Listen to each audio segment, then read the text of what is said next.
നമസ്കാരം. മലയാളി വാർത്തയിലേക്ക് സ്വാഗതം. കരിപ്പൂരിൽ ഇറക്കേണ്ട വിമാനം നെടുമ്പാശ്ശേരി വിമാനത്താവളത്തിൽ ഇറക്കി. ദുബായിൽ നിന്ന് പുലർച്ചെ കരിപ്പൂരിലെത്തിയ വിമാനമാണ് കാലാവസ്ഥ മോശമായതിനെ തുടർന്ന് കൊച്ചിയിൽ ഇറക്കിയത്. അതേസമയം പുലർച്ചെ 2:15 എത്തിയ എയർ ഇന്ത്യ എക്സ്പ്രസ് വിമാനത്തിൽ യാത്രക്കാർ ഇപ്പോഴും തുടരുകയാണ്. വിമാനത്തിൽ തിരികെ കോഴിക്കോട് എത്തിക്കണമെന്നാണ് യാത്രക്കാരുടെ ആവശ്യം.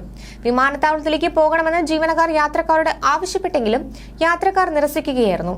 വിമാനത്തിൽ നിന്നിറങ്ങില്ല എന്ന നിലപാടിലാണ് യാത്രക്കാർ. വിമാനം വൈകിയതിനെ തുടർന്ന് കരിപ്പൂർ വിമാനത്താവളത്തിൽ പ്രതിഷേധം ശക്തമാണ്. ദോഹയിലേക്കുള്ള എയർ ഇന്ത്യ എക്സ്പ്രസ് വിമാനമാണ് വൈകുന്നത്.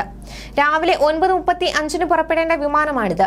ദോഹയിൽ നിന്ന് വിമാനം ഇതുവരെ കരിപ്പൂരിൽ എത്തിയിട്ടില്ല എന്നാണ് അധികൃതരുടെ വിശദീകരണം. കാലാവസ്ഥാ വ്യതിയാനമാണ് വിമാനം വൈകുന്നതിന് കാരണമായി അധികൃതർ ചൂണ്ടിക്കാട്ടുന്നതെങ്കിലും മറ്റു വിമാനങ്ങൾ ഇവിടെ ഇറങ്ങുന്നുണ്ടെന്നതാണ് യാത്രക്കാർ പറയുന്ന കാര്യം. കരിപ്പൂരിൽ നിലവിൽ മഴയോ മറ്റു പ്രതിസന്ധികളോ ഇല്ല.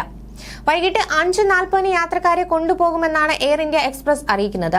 അതുവരെ താമസിക്കാനുള്ള സൗകര്യങ്ങളെല്ലാം ചെയ്തു നൽകാമെന്ന് അധികൃതർ അറിയിച്ചിട്ടും യാത്രക്കാർ വഴങ്ങിയിട്ടില്ല. വിമാനം വൈകുന്നതിൽ ഇരു കൂട്ടരും തമ്മിൽ വാക്കുതർക്കങ്ങൾ ഉണ്ടായെങ്കിലും നിലവിൽ സ്ഥിതി ശാന്തമാണ്. വിമാനത്താവളത്തിൽ എത്തിയതിനു ശേഷമാണ് വിമാനം ക്യാൻസൽ ചെയ്തത് എന്നറിയുന്നതായാണ് യാത്രക്കാരുടെ പരാതി. അതിനിടെ വിമാനം ലാൻഡ് ചെയ്യവേ സീറ്റ് ബെൽറ്റ് ഇടാൻ നിർദ്ദേശിച്ചതോടെ മൂക്കിലിടിച്ച് പരിക്കേൽപ്പിച്ച സഹയാത്രികൻ. വെള്ളിയാഴ്ച പുലർച്ചെ നെടുമ്പാശ്ശേരിയിൽ ഇറങ്ങിയ എയർ ഇന്ത്യ എക്സ്പ്രസ് വിമാനത്തിലായിരുന്നു സംഭവം.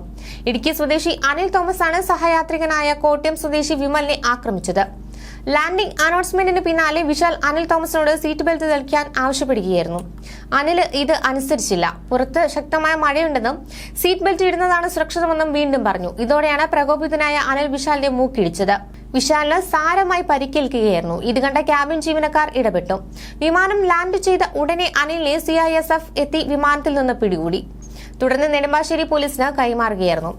അനിലിനെ വിശാലിനെ പോലീസ് സ്റ്റേഷനിൽ എത്തിച്ചു. എന്നാൽ പരാതിയിൽ നിന്ന് വിശാൽ എഴുതി നൽകിയതോടെ ഇരുവരെയും വിട്ടയക്കുകയായിരുന്നു. സീറ്റ് ബെൽറ്റ് ഇടുന്നതാണ് ലാൻഡിംഗ് സമയത്ത് സുരക്ഷിതമെന്ന് ഒരിക്കൽ കൂടി ഉപദേശിച്ചതാണ് ഇടുക്കി ജില്ലയിലെ വണ്ടിപ്പെരിയാർ സ്വദേശിയായ സഹയാത്രികൻ അനിൽ തോമസിനെ പ്രകോപിപ്പിച്ചത്. പ്രകോപിതനായ ഇയാൾ വിശാലിന്റെ മൂക്കിന് ഇടിക്കുകയായിരുന്നു. സാരമായാണ് വിശാലിന് പരിക്കേറ്റത്. ഇത് കണ്ട ക്യാബിൻ ജീവനക്കാർ വിവരം അറിയിച്ചതിനെ തുടർന്ന് വിമാനം ലാൻഡ് ചെയ്തപ്പോൾ തന്നെ വിമാനത്താവള സുരക്ഷാ വിഭാഗം അനിലിനെ വിമാനത്തിൽ നിന്ന് പിടികൂടുകയായിരുന്നു.